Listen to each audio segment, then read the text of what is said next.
Let's read about George Washington by Kimberly Weinberger, illustrated by Bob Doucette.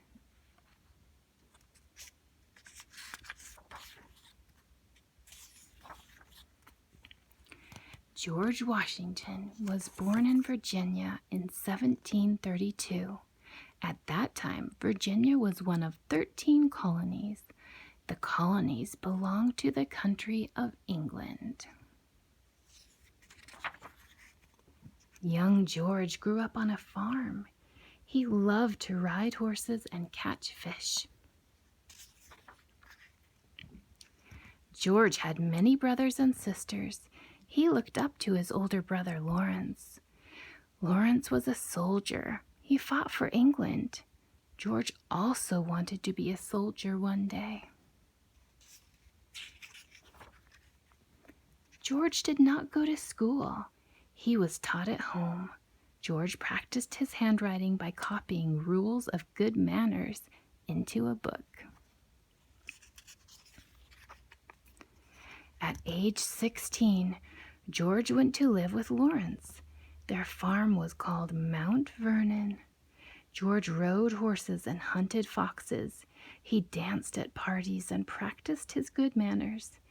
He had never been happier.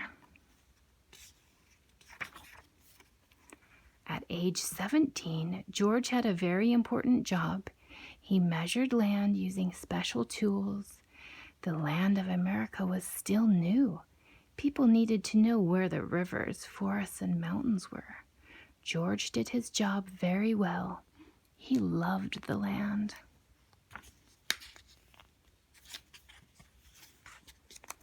George grew into a tall, strong man.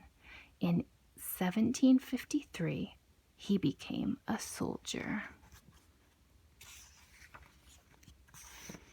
At that time, England and France were fighting over America.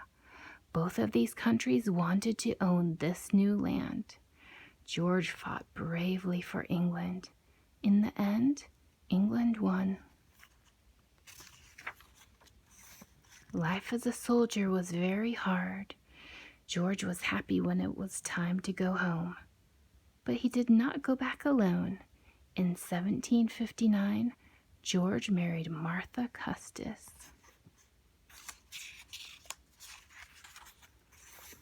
Martha and her 2 children moved to Mount Vernon. George spent the next 16 years working as a farmer.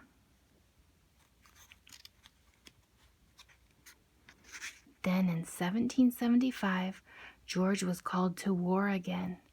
This time, he would fight against England.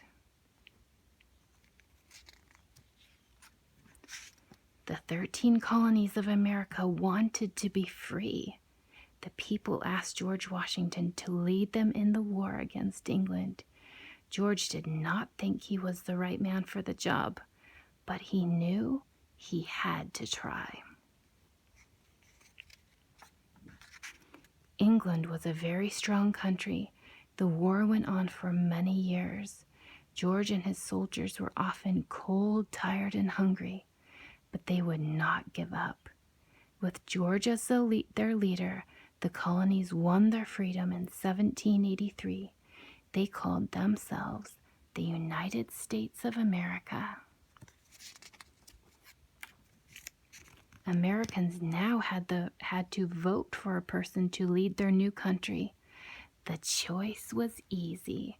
George Washington became the first president on April 30th, 1789. George Washington was a peaceful man who loved the land. He had never wanted to be a leader, but he served America both in war and in peace. As our first president, he is known as the father of our country.